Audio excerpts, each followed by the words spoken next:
back to the show. My next guest has an amazing book. It's a story about what a human being can survive. His name is Allan Lokos. The book is called Through the Flames, Overcoming Disaster Through Compassion, Patience, and Determination. Allan, thanks for being here. My pleasure. Glad to be with you. So your story is a story that we all hope never happens to us. It's a worst nightmare, or at least the initial part of the story. I think what follows is very encouraging and inspiring. So the second part is something we can all learn from. But it's safe to say the first part of what happened is something we all wish would never happen to us. Am I right? You're absolutely right, and it's something that deep down we don't believe will happen to us. We know that things happen, but maybe I should get specific and say that on Christmas Day 2012, my wife and I were traveling in Myanmar or Burma, depending on what's politically correct at the moment, and we were in a plane crash. We were in a commercial plane that held 100 people. There were 70 of us on the plane, and officially pilot error. The pilot brought the plane in about a mile short of the runway, and on the way down, it sheared through electrical wires, and those electrical wires sparked, and the plane burst into flame immediately. There was chaos inside the plane, as you would expect. It came to a very difficult landing in a rice field, just bumping and swinging and swerving, and the cabin immediately filled with a very thick, black, dense, noxious smoke, which was the burning fuel. Once I checked that my wife was okay, I turned to everybody else and just sort of instinctively got up and threw my arms up and said to everybody, I yelled out, calm down, stay calm, we're all going to get out, we're going to be okay. But, of course, I saw immediately that nobody was listening and everybody was just shoving and pushing, trying to get out. I grabbed my wife and pulled her in front of me as we started to get out, but she said, I'll never make it, I'm already choking. So we looked to our left, and we were right at that point at the emergency door, which had bounced open in the crash. And even though it was filled with flame, the outside of the door and the flame coming inside, it was clearly the only way to get out would be to jump through those flames. And I had a quick image in my head of, you know, if you take a finger and run it through a candle flame real fast, you don't really get burned. And I thought, okay, if we jump quickly, we'll be okay. So I just checked and I said to her, are you ready? And she said, yes. I just gave her a shove. And of course, I realized afterwards I never even thought about where I was shoving her, how far down it was, what would she be landing on. But that was what had to be done. And my intention was to follow right after her. But as things happened, the unexpected happened. And as I started to move, I realized that my foot was caught on something. I couldn't see what it was caught on because it was now black with smoke inside the plane, and I remember that I turned around and called out for help, but of course nobody heard or listened. And at that point, I then have a blank spot in my memory, which could be anywhere from 30 to 45 seconds. The doctors were not really able to estimate how long I was actually in that fire, but I was standing and struggling while on fire. The next thing I remember, I was on the ground on all fours, and my wife, Susanna, was pulling at me saying, you have to get up, you have to get away from the plane, it might explode. And my legs didn't move. They were not functioning. There was now a big crowd gathering around, and a couple of teenage boys came down and tried to help, but they really weren't big enough. I'm a pretty big guy. And then a couple of men came, and they helped. They got us up this slope into what I remember as being kind of a stone temple. I remember as we were struggling up this slope to get to that temple, looking at the faces in the crowd and as they saw me, they looked absolutely horrified. So if I looked down, then all I saw was sheets of skin hanging off of me. And yet, I had no sense that I was injured. I was probably in shock at that point, but I was conversing. I spoke to the fellow who was with me. I told him that, I tried to jump from the plane, but my foot was caught, and I said, look at those faces of the people. I must look really bad. And he was very good. He was calm. He said, no, you look like you have a little sunburn. So we got to that stone temple, and then, just to cut through this story a bit, there was no care whatsoever. A doctor who came immediately determined that I couldn't possibly live through this. He didn't say that to me, but he said it to my wife. But she was not ready to quit with just enormous efforts with her own injuries. It turned out that she had at least 4 broken vertebrae, and she was in terrible pain. But a couple of men from the American consul appeared. They had heard about the crash, and they wanted to check up. They managed to get us out of Burma, and we got to Bangkok, which was a step up, but there was still no burn unit. And it was obvious that my burns were very serious at this point. They don't use the terms first, second, and third degree anymore. So what I had called full thickness burns, all the way through to the bone and tendons in probably close to a third of my body. And what does that translate since they stopped that terminology? What do you think? Well, third-degree burn is called full thickness. Okay. It's the deepest burn, and it's serious because they need to be treated right away if they're going to be treated at all. Right. They also have a formula where they add the age of the burn victim to the percentage of the body that's been burned, and if it gets near 100 or over 100, the chances of survival are pretty much zero. And I was well over 100. Anyway, from Bangkok, we got to Singapore, this again through enormous efforts. My wife, and she was now at this point getting some assistance. Singapore has a major burn unit, and there we had the good fortune to meet an incredible human being, a doctor, a surgeon, a healer, who did not believe I was going to die, who actually at one point said to me, you'll have use of your hands again. My hands were very badly burned. But he was the only one. It was his idea to try to get me back to New York, which is my home, and he found a window of opportunity, and he said, you really should go now. But that was easier said than done, because on a medevac-type plane, that's a 30-hour flight with 5 stops in different countries. Very complex, but it got worked out.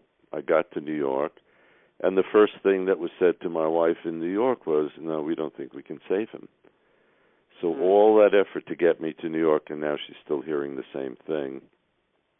When one doctor said to my wife, no, we can't save this man, I remember hearing her say, no, you don't know this man. And they didn't know that woman either. I was not going to die on her watch. Right. So that's the first part of, let's say that was the event. When I finally came home is when it got really bad, because I thought I would be able to get back to some sort of life, and that was not happening.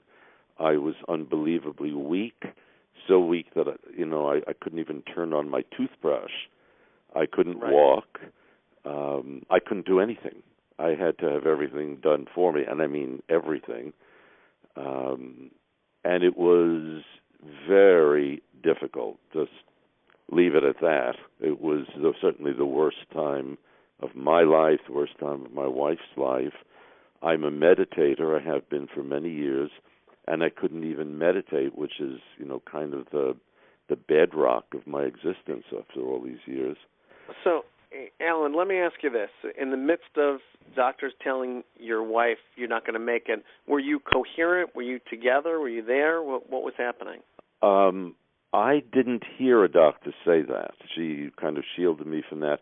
But I do remember all of the incidents, but I don't think I could tell you where they happened. Did they happen in Singapore or Bangkok or Burma or New York? Were you able to hold a conversation? Were you burned through most of your body? No, I could hold a conversation. I actually spoke with my daughter fairly early on so she could hear my voice. I spoke with my main teacher, who was wonderful and supportive. No, I was conscious and knew what was going on, but I had no idea how seriously injured I was. Yeah. And as I said, the getting home was really the roughest part of it.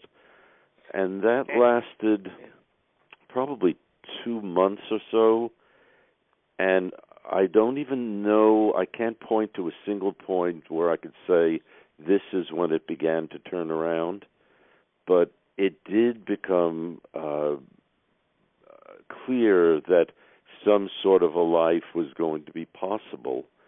But it was pretty low. And I want to talk about what you did and how you made miracles happen. But I just want to let people in on, I think for the rest of us who have never gone through what you just explained, we don't realize how a burn, we've gotten burned before, but how a burn, certainly to this degree, can throw off every system in your body. Just very briefly explain what exactly happens to the body. Well, it's exactly as you said. We're all used to the burn in the kitchen or perhaps a bit worse than that. One of the things as I've learned about it is if a burn really hurts, it's probably okay because it's at the surface where the nerve endings are. When a burn does not hurt, as was initially the case for me, it's killed the nerve endings and it's gone all the way through. So you don't really feel all that much. You feel some, but it's not that kind of intense burn that you get, let's say, in the kitchen. Right. As the nerves begin to regenerate, if you're fortunate enough that they do, then you go through a period of physical pain. Not to diminish that, but as a meditator, I've spent a lot of time looking at physical sensations in the body. So dealing with physical pain was not the worst of it for me. There was a lot of pain, and it was pretty intense, but it was emotionally the feeling of all that went through my mind constantly was, I want my life back. Right. And maybe it was finally coming to an understanding that life I was not going to have back. And only then did it begin to unfold that the life that I was going to have or that I could have could be even better, which seems astonishing, but I've now seen that that's true. You used the term miracle. Yes. You know, I actually at one point had to sit down. I keep a lot of dictionaries at my desk because I write, and I started looking up definitions of miracles, and of course there were many different ones, but ultimately the miracle is viewed as something, an event or an occurrence for which we have no explanation. And it's often then credited to some sort of divine agency, so we can kind of credit it to something. But ultimately, we don't have an explanation. How does someone not only survive, but I would say that I have really thrived in this. And it's opened up opportunities that I would not have had. I teach meditation and I teach Eastern philosophy from a Buddhist perspective. I can sense that I am heard differently now. I'm not just teaching philosophy anymore. I'm teaching from experience. Right. And even though very, very few people will ever have the experience that I had, everybody has some sort of a crash in their life. whether it's the loss of a loved one or the loss of financial security or the loss of a relationship. Everybody goes through their stuff. And sometimes it's the little stuff, the daily annoyances. If only she wouldn't. If only my boss wasn't such a pain in the butt. If only it wasn't raining on the day we planned the picnic. You know, things that we sort of think, well, I shouldn't be so upset by this, but we plan all year for this picnic, and now it rains, and what am I going to do? So we go through that daily. It's woven into the pattern of life. It's woven into our very fabric. And once we start to see that there isn't something wrong, it is the nature of life. There wasn't something wrong. I didn't do something wrong to be in a plane crash. In fact, we won't get into this because it's too involved, but that isn't even what karma is about. Yeah. I was in a plane crash because certain conditions came together in a given moment. There's no one to blame. Officially, it was called pilot error, but that pilot didn't want to crash a plane. He didn't want to get killed. Right. And it was conditions came together. So I was just going to say that I think that that's a significant part of why I have healed as well as I have. I don't burden my mind with blame and vengeance and vindictiveness. I don't have any thoughts of why me, because the only answer to that is why not me. Very nice. Yeah. And actually, you said you programmed yourself with the phrase, I want my life back, so I guess you were intentional about what you wanted. Of course, you were able to make it even better. And 2 years later, since this happened, you were just telling me before we started the interview, certainly on your face, there's just a little hint of something next to your eye, which will probably be gone in about a year. And how about the rest of your body? Well, next to my eye, there is just, part of my face is a little bit more pink than the rest of it, but you wouldn't notice that if I didn't tell you. There's a little tiny bit of they thought I'd lose my whole left ear, but I didn't. Just a little tiny piece of that. There's a little bit of bumpiness under my chin, but that's in shadow. My hands are an issue that I've learned to deal with. And by the way, if you really need something, I have no fingerprints anymore. Just let me know if I can help you with anything. Losing fingernails is a bit of an issue. We actually use them more than we might realize, and mine are kind of melted away. Some of my fingers are bent, but it doesn't bother me. I was supposed to lose 2 fingers. They actually took me into surgery intending to amputate 2 fingers, and as they started cleaning away the dead tissue, there actually was a place where it started to bleed, and that meant that there was still life there and they could save those fingers. So I'm really happy to have these fingers, even though they're a little bent. My legs were an issue, but I don't wear shorts out on the beach anymore, so but they've come back. They're much stronger. I started studying Tai Chi about a year ago to help with balance, and I love doing it. And my balance has improved enormously, so I feel that I walk now absolutely the way I did before. So I don't feel burdened or handicapped in any way. So you said that your life is even better now. And, of course, in the book, you not only talk about the story of what happened, but you really go more in depth into the miracles and the lessons that you've learned. And I don't want to spoil all of it for everybody, but we certainly have a little bit of time here. Tell me some of the biggest lessons you learned during your recovery. Of course, when you go through something like this, you do learn.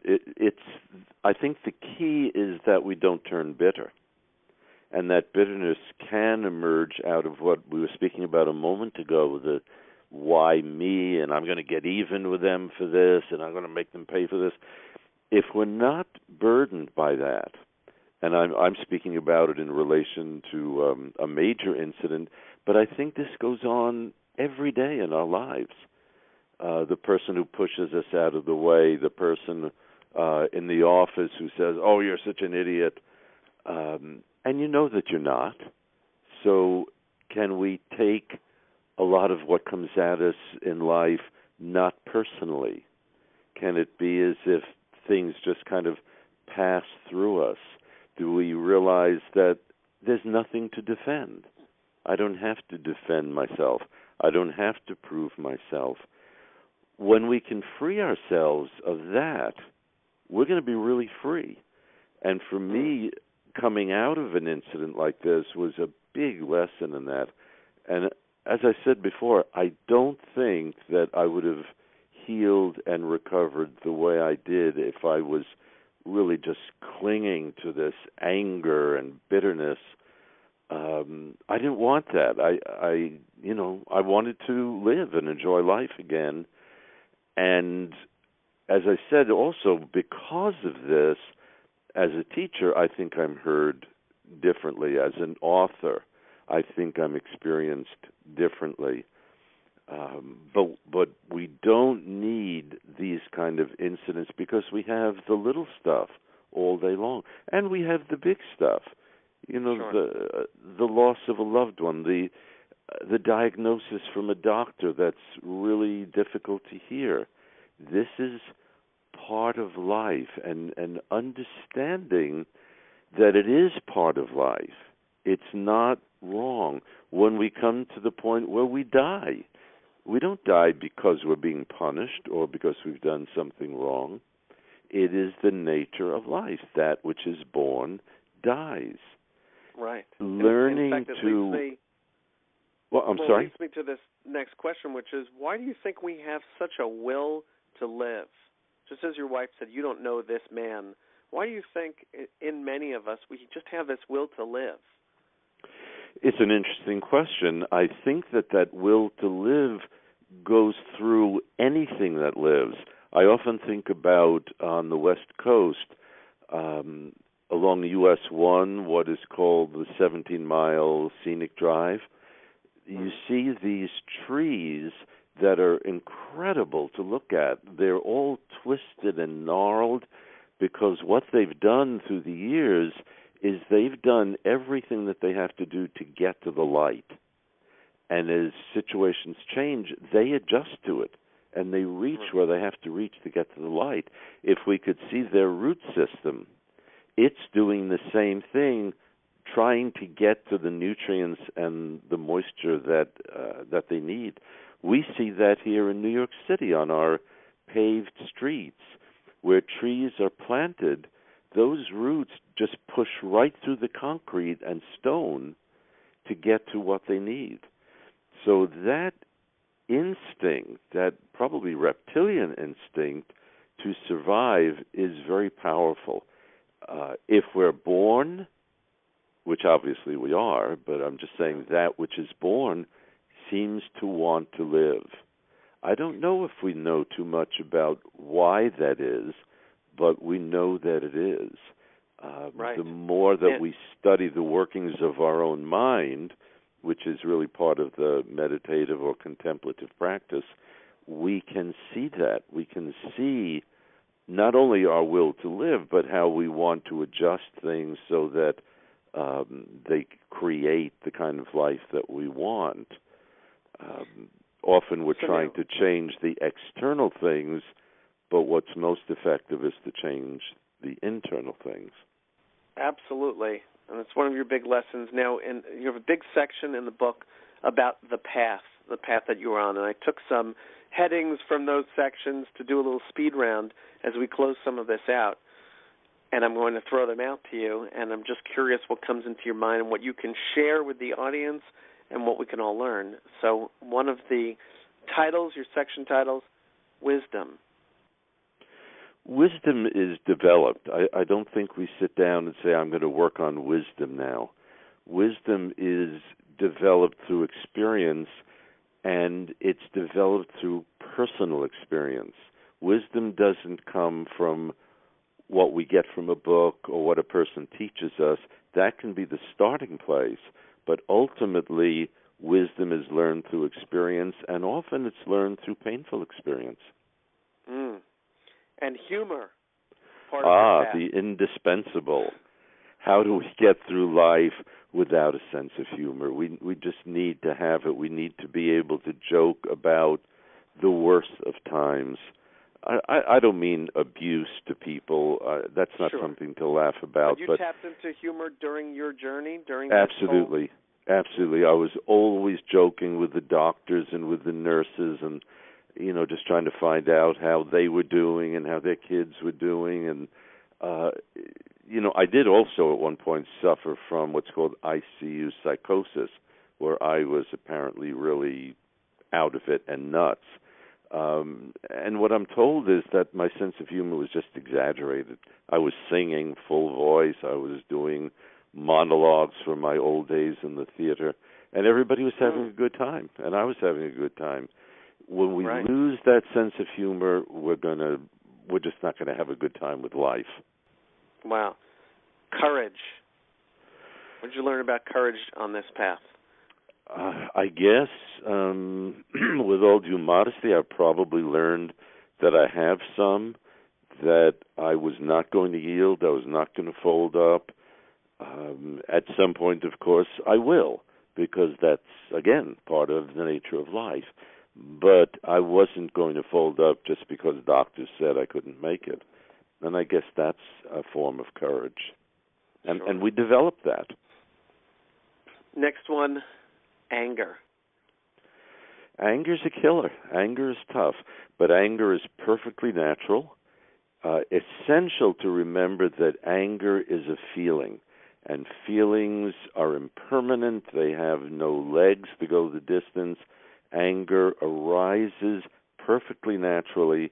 It's very advisable not to speak or act while anger has arisen. Occasionally and rarely, and I emphasize that, anger can become motivation to do something that is of benefit to oneself and to others. But I hate to put it this way after my circumstance, but anger is like playing with fire. You have to really, really be careful with it. And then finally, for the speed round, faith. Well, faith, from my perspective, has to do with faith that one develops in oneself, as opposed to faith in an outside entity, which is essentially what's practiced in our Western religions. And that's fine, but I think also with that, ultimately one must develop what we could call abiding faith that, again, comes from experience. I've learned this, I've studied this, but I need to learn it within myself. Then I truly have faith in this. I have faith that I can do this, I will do this, I'm not going to be defeated by this, and I'm going to be okay.